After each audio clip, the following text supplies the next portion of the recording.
نحمدہ ونصلی علی رسولہ الکریم اعوذ باللہ من الشیطان الرجیم بسم اللہ الرحمن الرحیم رب اشرح لی صدری ویسر لی امری واحلل عقدۃ من لسانی یفقہوا قولی اللہم ارنا الحق حقا وارزقنا اتباعہ وارنا الباطل باطلا وارزقنا اجتنابہ آمین یا رب العالمین۔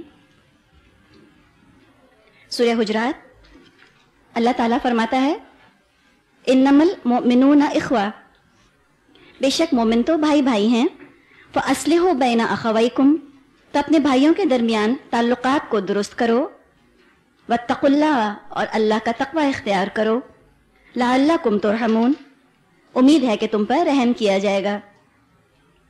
مسند احمد میں یہ حدیث موجود ہے۔ نبی اکرم صلی اللہ علیہ وسلم نے فرمایا مسلمان کا بھائی ہے، وہ اس پر ظلم نہیں کرتا، اس کا ساتھ نہیں چھوڑتا، اس کی تذلیل نہیں کرتا۔ مراد ہے کہ مسلمان کو انسلٹ نہیں کرتا۔ ایک آدمی کے لیے یہی شر بہت ہے کہ وہ اپنے مسلمان بھائی کی تحقیر کرے، یہی شر بہت ہے کہ کسی مسلمان بھائی کی کوئی انسلٹ کرے۔ مسلمانوں کے درمیان شر اور فساد ڈلوانے کا ذریعہ زبان ہوتی ہے۔ تمام ہتھیاروں سے زیادہ مہلک ہتھیار، سب سے لیتھل ویپن زبان ہے۔ تلوار کا گھاؤ بھر جاتا ہے، زبان کا گھاؤ نہیں بھرتا۔ تولا بھر کی ہوتی ہے، بڑے بڑے فتنے، بڑے بڑے فساد کھڑے کر دیتی ہے۔ اللہ تعالیٰ نے ہم کو 2 کان دیے ہیں، 2 آنکھیں دی ہیں، ناک کو بھی دیکھیے تو اس کے 2 ہی حصے ہیں، لیکن زبان ایک ہی ہے۔ زیادہ دیکھو، زیادہ سنو، جتنا دیکھو اور سنو اس کا آدھا بولنا ہے۔ احادیث میں ہم کو بہت سی ایسی نصیحتیں ملتی ہیں جس میں کہ چپ رہنے کی فضیلت بتائی گئی ہے۔ نبی اکرم صلی اللہ علیہ وسلم نے فرمایا من صمت نجا، جو چپ رہا اس نے نجات پائی۔ ایک اور حدیث میں آتا ہے نبی اکرم صلی اللہ علیہ وسلم نے 2 اعمال کے بارے میں بتایا کہ وہ اعمال بہترین ہیں، طویل خاموشی اور اچھا اخلاق۔ ان 2 چیزوں کی آپ نے بہت ویلیو بتائی کہ جس کو یہ 2 چیزیں حاصل ہو گئیں اور وہ مومن ہے، بہت کچھ اس کو حاصل ہو گیا۔ ایک اور حدیث میں آتا ہے جس کا مفہوم خالی میں یہاں بیان کر دیتی ہوں کہ نبی اکرم صلی اللہ علیہ وسلم نے فرمایا ہے کہ قیامت کے دن جو جہنم میں لوگ گرائے جائیں گے زیادہ تر زبان کی وجہ سے۔ ایک اور حدیث کا مفہوم ہے کہ ایک شخص کوئی بات کہتا ہے اور اس کو اندازہ نہیں ہوتا کہ اس نے یہ کیا بات کہی، لیکن وہ بات اتنی عمدہ، اتنی اچھی ہوتی ہے کہ وہ زمین آسمان کے فاصلے جتنا اس شخص کو جنت کے قریب کر دیتی ہے۔ اور ایک شخص ایک بات کہتا ہے، اپنی طرف سے بہت ہلکا سمجھ کر اس نے وہ بات کہی ہوتی ہے، لیکن وہ بات اتنی بری ہوتی ہے کہ وہ زمین اور آسمان کے برابر اس شخص کو جہنم کے قریب کر دیتی ہے۔ زبان کو بہت سوچ سمجھ کر استعمال کرنا ہے۔ قرآن میں بھی کئی الفاظ آتے ہیں، قولا معروفا، قولا سدیدا، قولا حسنا، قول لین، یہ سب الفاظ آتے ہیں نا۔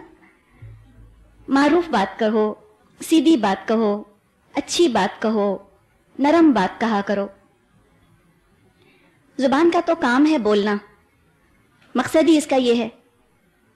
جب کنسٹرکٹیو چیزوں میں زبان کو نہیں لگایا جاتا تب وہ غلط طرف چل پڑتی ہے۔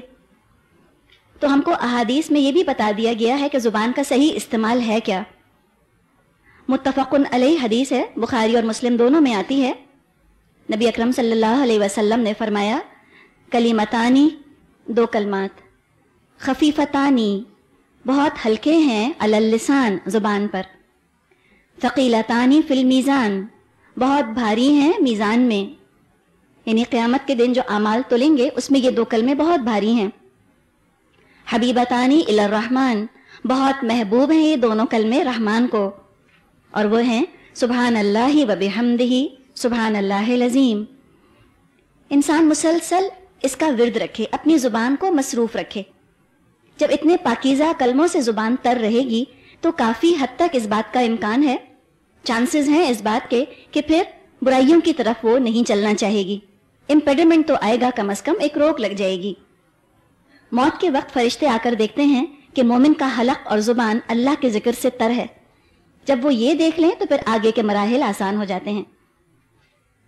زبان کو استعمال کرے انسان حق پہنچانے کے لیے.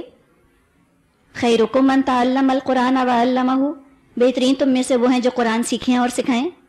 یقیناً اس میں زبان کا استعمال بہت اہم ہے.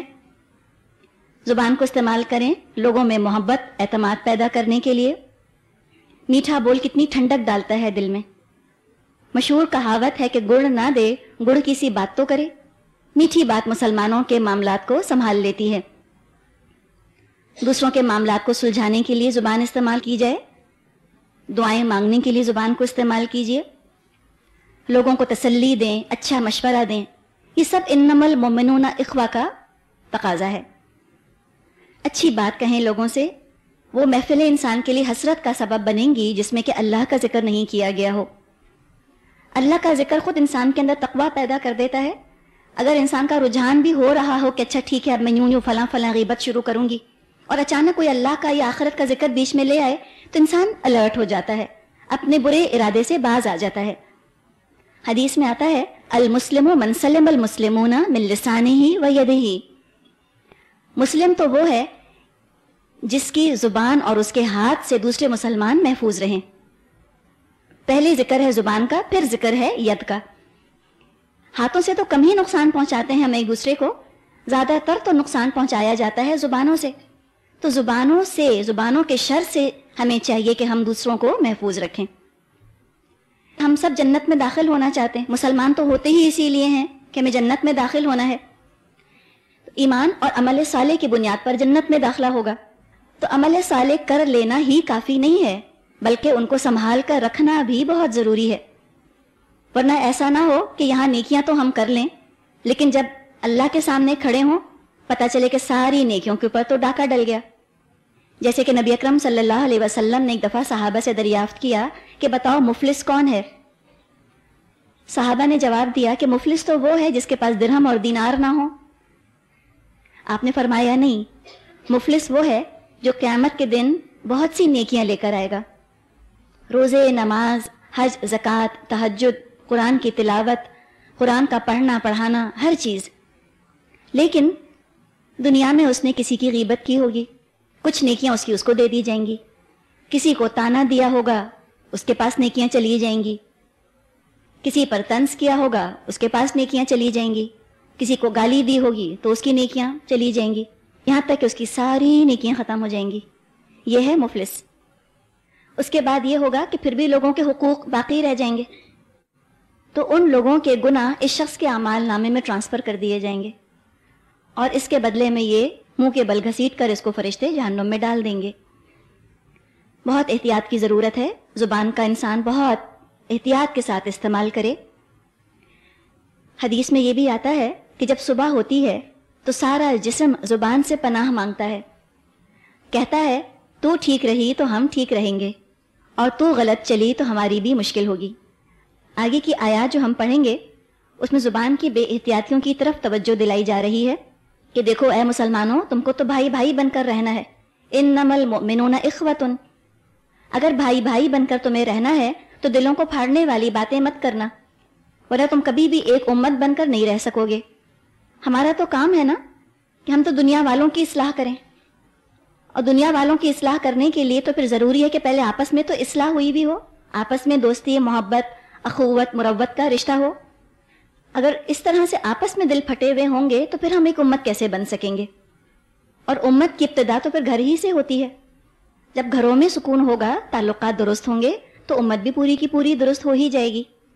ایک اور چیز ذہن میں رکھیے گا، جتنے گناہ یہاں بیان کیے جا رہے ہیں ان میں سے کوئی گناہ بھی ایسا نہیں ہے کہ جس کی دنیا میں سزا ہو. بات سمجھ میں آئی ہے؟